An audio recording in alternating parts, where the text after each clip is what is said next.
Welcome to Salento with Love. I'm Davide Mengoli, and in this week Q&A, I would like to answer a very important question. What are the buying stages? So after you have selected and found your perfect home, your dreams house, what happens next? Well, a certain element of due diligence is already been done by your property finder anywhere in Italy, or the estate agent that has sourced the property for you and you have chosen the property from. So a certain element of work, it's already been done at that stage.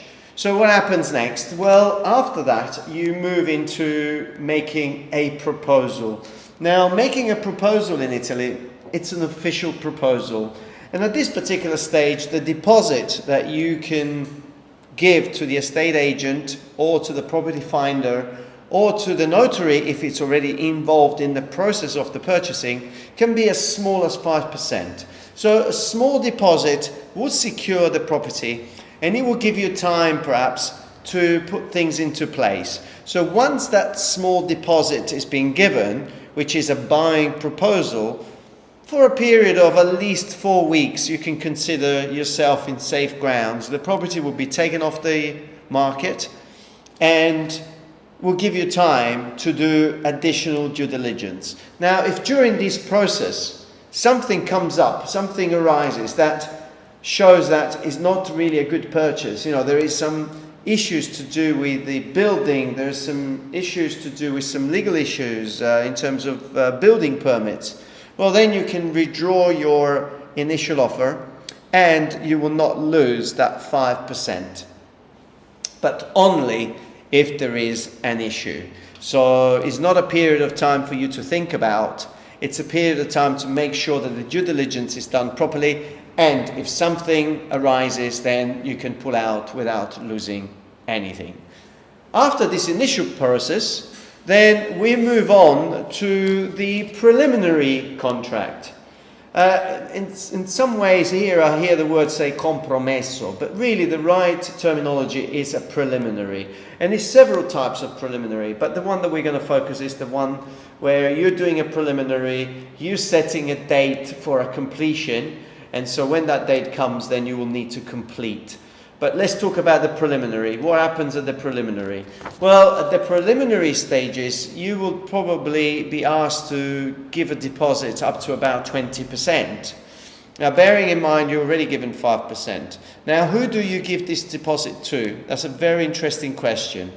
Well, different options. It depends who's helping you and it depends who's guiding you through. My advice would be for that deposit to sit with the agency that is handling the sale or to sit with a notary and to be there until the end, until the moment that you actually complete. In many, many cases, that deposit is actually banked by the person that is selling the property, and it's totally legal for that to happen. Now, what happens if you change your mind during this period of time? So you have, say, today's the 17th, I believe, yes, of July, and you have signed a preliminary contract to complete on the 1st of September. And in this interim period, you have a change of hearts. What happens? Simple. You lose your 20% deposit. But what happens if the seller changes and has a change of heart? Well, the same thing. He will have to give you double the money that you actually given them as a deposit. So it works both ways. So really, the moment you get to a preliminary contract, you can officially say that the deal is done and sealed. Is there a time limit between the preliminary contract and the completion? The answer is no. You may have a situation where the building needs to be vacated. You may have some conditions. You may be probably selling your property abroad, and so to make sure that you get enough time and you give yourself enough cushion, you may allow 3 months, 4 months. Now, if the seller is happy to accept a longer period of time, then it's absolutely fine. So again, we could really go through the preliminary contract today on the 17th of July and set up a completion from February 2021. Nothing would change providing the two parties are in agreement. And that really moves us forward to the final stage. But before we get to the final stage, there is a law in Italy when it comes to farmhouses and land, which gives the priority to buy the land or the properties to the adjacent owners. So a piece of land with a house that you're buying may have more than 2 or 3 neighbors. What happens? Well, the law tells us that we need to give them a month notice. But that month notice comes from the day of your preliminary. So, once again, preliminary is signed today on the 17th of July. The agency will notify, or you'll be responsible if you're doing everything by yourself. You will need to officially notify your neighbors about a preliminary that has been signed. Now they have 30 days to put an offer in to buy it. They have priority. If that happens, you won't lose your deposit. Your deposit will simply be returned to you and they will be entitled to buy the property. This is the only time that your preliminary contract is used to actually entice somebody else to make a decision. This is what we really are talking about. By law, you need to make sure that this step is done, because if you complete and you haven't advised your neighbors officially, not just by going around and saying, oh, by the way, we are buying, would you like to buy it? No, it needs to be done in writing, officially, with a raccomandata or with an email with a PEC, which means that officially they have received the email. Because if you don't do this and you get to a completion and you complete, well, first of all, you're going to have some legal issues with your notary, because your notary may struggle to complete if you haven't done these steps. So you may have come all the way from wherever country you have actually, or from wherever you come, and when the notary goes through the paperwork and see that this step hasn't been taken, well, he's not going to be able to complete. And so you're going to go away very disappointed. So very important part if you're buying a rural, so if you're buying land, not if you're buying in town. This rule does not apply if you're buying in town or in a city. So, and then we move on to the final stage, which is the final contract, also known in Italy as rogito. R-O-G-I-T-O, rogito. So this is the final stage. Obviously at this stage, all the due diligence has been done. Perhaps a structural engineer has already been taken to site. All of those things have been done. So this is not a moment to have any doubts. But this is the moment where you are sitting in front of a notary, which in many countries this job, the conveyancing, is done by a solicitor. In Italy it's done by a notary. And the notary acts on both sides here. So you don't have a notary acting on your behalf and a notary acting on the behalf of the seller. It's the same one. And his responsibility are great. He needs to make sure that everything is in order. He needs to make sure that there isn't any illegal things that are being built illegally, that everything is according to the plan. And you will be asked to make a statement that what you're buying, you are happy and that everything is according to the plan. And if you're making a verbal statement in front of a legal representative, then after you will have very little legs to stand on if there is a situation. So that's why the due diligence needs to be done before.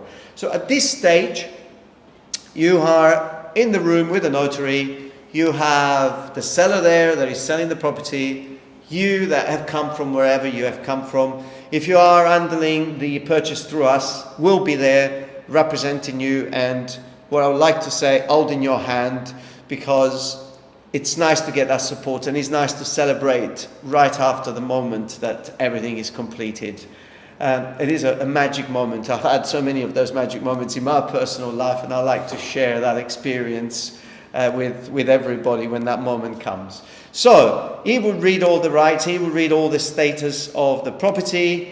At that moment, you will actually understand as well all the different steps of the property, when it was built, when it was sold, perhaps 100 years ago, when it was sold again, and you'll know at what price it was sold. You'll know all of those things, which are totally useless, but anyway, by law, he will need to read them all out to you. He will ask you some specific question in regards to if you're aware that everything is fine and compliance to the building regulations.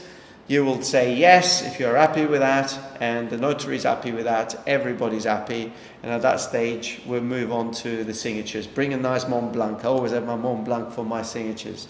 So that's the moment. Sign, and the keys are handed over to you.